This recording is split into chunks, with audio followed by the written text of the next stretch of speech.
I'm out in the garage today. I'm going to try and finish up this engine, basically get it sealed up. I have the gaskets to put these covers on there, valve cover, timing chain cover, rear seal cover. Before I put those covers on there, I need to finish up the valve train. I need to put these cam followers in there. But before I do that, I need to bleed down these lash adjusters, and I'll show you how I do that right now. So the way I bleed these down is I put them in a vise, and I've used this vise so many times that I know about how many turns of the handle it is before it bottoms out. And this is about a turn and a half. Some of these might have already been bled down. But basically when you're doing this, it's very slow, and you just kind of putting pressure on the handle and it'll slowly turn down. You don't want to force it down in there because it's kind of like a shock absorber. So it's kind of a slow process. I just keep constant pressure on here, and this is slowly closing down. And by the time this handle gets up to about this position, I guess that's what the 9 o'clock position, then I'll feel it bottom out, and then I know that this lash adjuster has bled down all the way. Again, you don't want to try and force this down there, because if you go too fast, you could damage the lash adjuster itself. It's got these holes in there, and that's where the fluid, the oil pressure goes into and takes up the lash out of the valve train. So there's that. Once I get it done, I clean it off really good. I have some Redline 5W20 oil that I like to soak them in. That's kind of an old school thing where you take your lifters and soak them in there. I don't think very much oil is going to actually make it in there, but I don't mind having the extra oil on there when I go and put them into the cylinder head. But the thing is, take your time with them. It's kind of a tedious process, especially when you got 32 of them. So I'm going to go ahead and knock these out, and I'll see you all when I put them back in. All right, now that I have these soaked overnight, I'm going to go ahead and put them in all the holes that I can actually reach without having to turn the camshaft over. I also don't care if I get oil on the lobes. I'll actually put a little bit on there as I go through. So I'm going to go through and put as many on here as I can.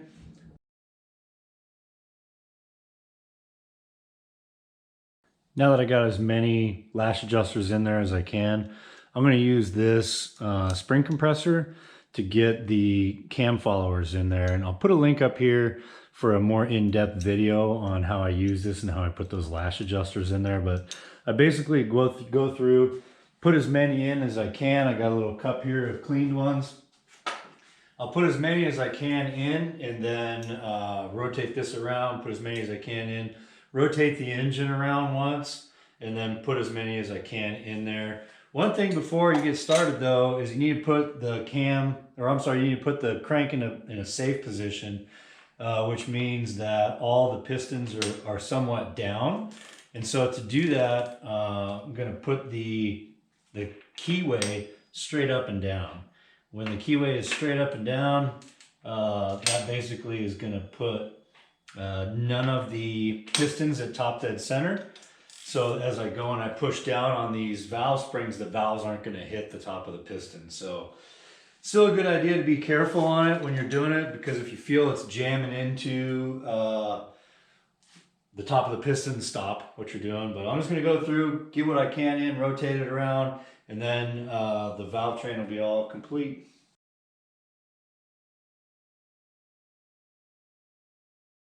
All right, I got them all in. Put the engine back to top dead center. And now I'm going to move on to the covers.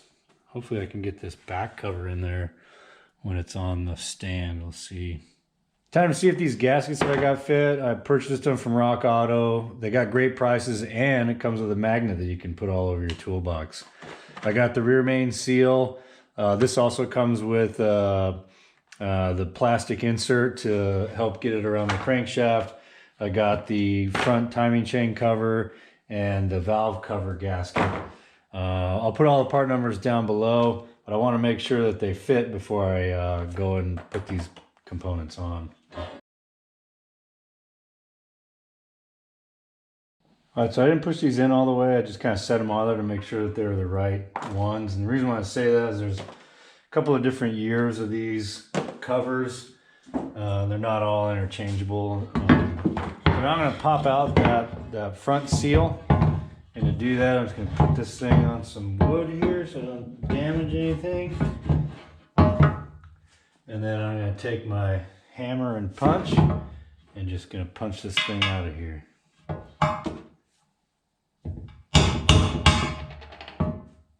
Okay, now with the new seal, the lip is going to face in. So I'm going to put that on here, kind of get it started a little bit. And take a piece of wood and then just kind of hammer that thing down on there. Actually, I'm going to go like this. Just tap it on in. Now, once that seal is nice and flushed, now I can flip it back over and I'll put these in for good. Push them all the way in. All right, so now the timing chain cover is ready to go. I'm going to set that off to the side here. And I'm going to pull out my valve cover gasket and kind of test fit it on these and make sure it's the right one. All right, this side looks good. Somebody did look like they had put some sealer, some gasket sealer on these. So I just scraped it off with a little razor blade and a green scratch pad. Now I'm going to put these little spark plug hole seals on there.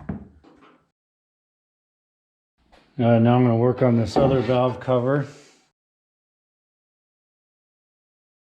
All right, and lastly are the grommets for the bolts that hold the valve cover on there.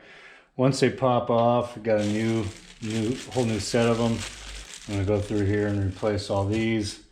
They're pretty easy. It makes it pretty easy with one of these small screwdrivers to get in there and just kind of pop them off and then put your new one on it. And I'm just going to go through and do it to all of them. All right, I got the gaskets on the valve cover, the timing chain cover, and I got the bolts laid out, ready to go. So I'm ready to put this stuff on. Okay, before I get started putting the cover on there, I'm going to make sure that my bolts are loose down here. I just like to do that. It makes it a little easier for the cover to go on. I'm going to test fit it, make sure that it fits on there. You know, go make sure I've torqued everything down. Just make sure this thing fits on there with no issues.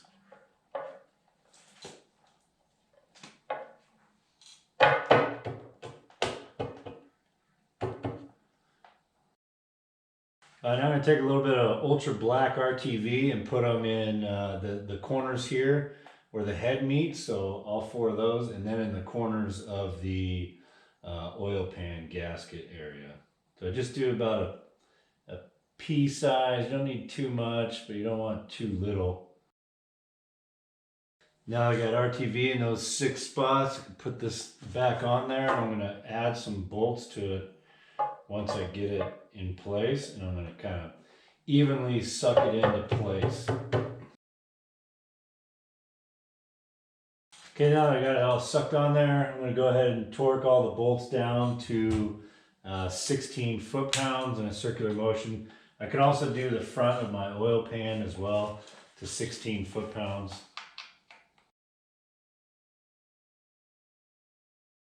And so before I put the valve covers on here, I'm going to go ahead and pour a little bit of oil on these chains, just some fresh oil on here, just so that it's got some on there when we go to start this thing up.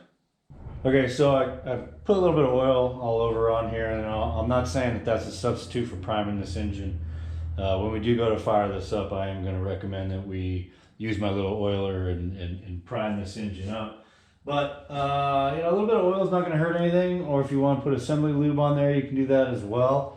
So when some people build these engines, they like to soak these chains in oil prior to putting them together. I don't do that. I just try to prime it before I fire it up. But now I'm going to put these valve covers on here and get all these bolts started. Oh, I almost forgot. Before you put the valve covers on, you put little dabs of RTV in these where the head meets the timing chain cover. Again, I just do about a pea-sized dollop.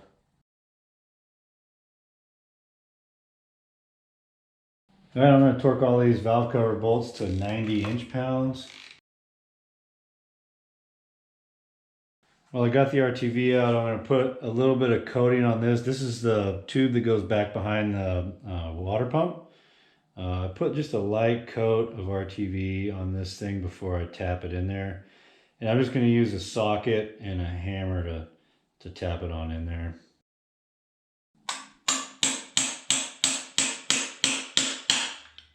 Okay, now once it's tapped in there, I'm going to just wipe off any excess RTV that might be in here. Just to make sure everything's good, I'm going to go ahead and rotate this around, make sure that there's nothing binding or anything like that. Sometimes if you don't use the right lower sprockets with the correct reluctor wheel, they can rub. You'll hear it rubbing real bad on the inside of this timing chain cover. But this feels really good still. Good.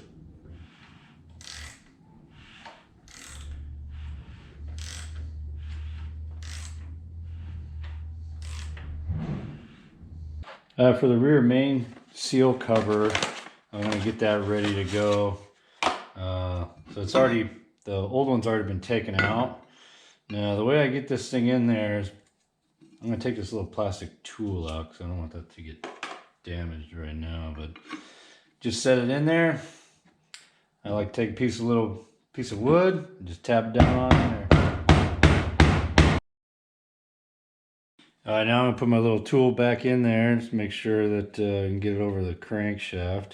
Before I can get the back of this sealed up, I got a couple of freeze plugs, get the oil gallery plug I got to put in there.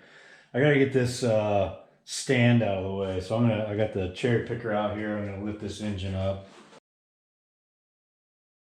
Before I put any of the plugs in there, I'm going to see if I can't clean some of this old sealer off of here. I got a rag on it to try and keep anything out.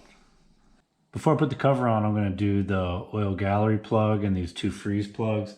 I do them the same way. I'm going to use a socket and put a very light coat of RTV, especially on the oil gallery one, because I don't want RTV drying up and floating around inside the oil gallery. I'm just going to put like a really light coat on here. And I'm going to do the same process for the coolant plugs. And then I just hammer them in with a socket, and they'll go in just beyond flush. So when I tap them in there, they go in just beyond flush.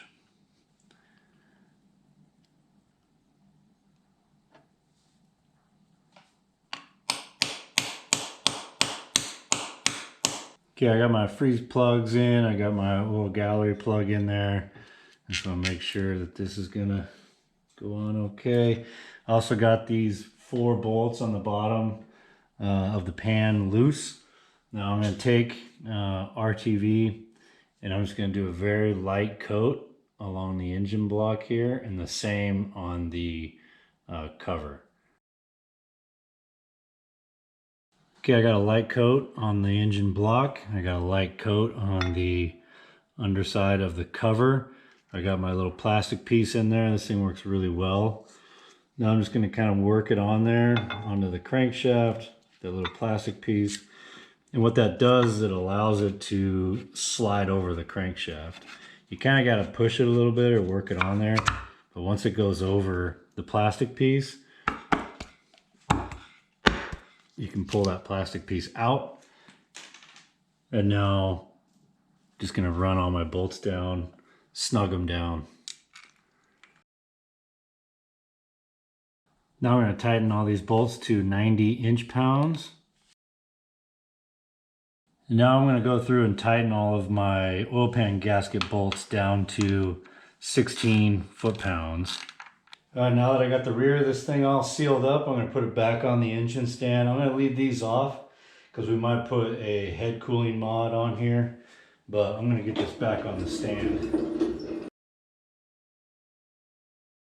Alright, so there it is. It's all sealed up, got the front cover on there, the oil pan, the valve covers tightened down, torqued down, got the rear seal on there. Also, I don't know if I mentioned when I was putting it on, but down in the corners down there, you put a little extra RTV.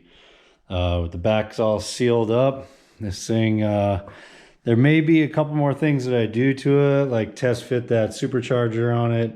If I do that, I'm gonna have to get these bungs off of here. Maybe a couple other things, put some spark plugs in it, head cooling mod, not sure. But thanks for watching. Let me know if you have any questions or comments down below.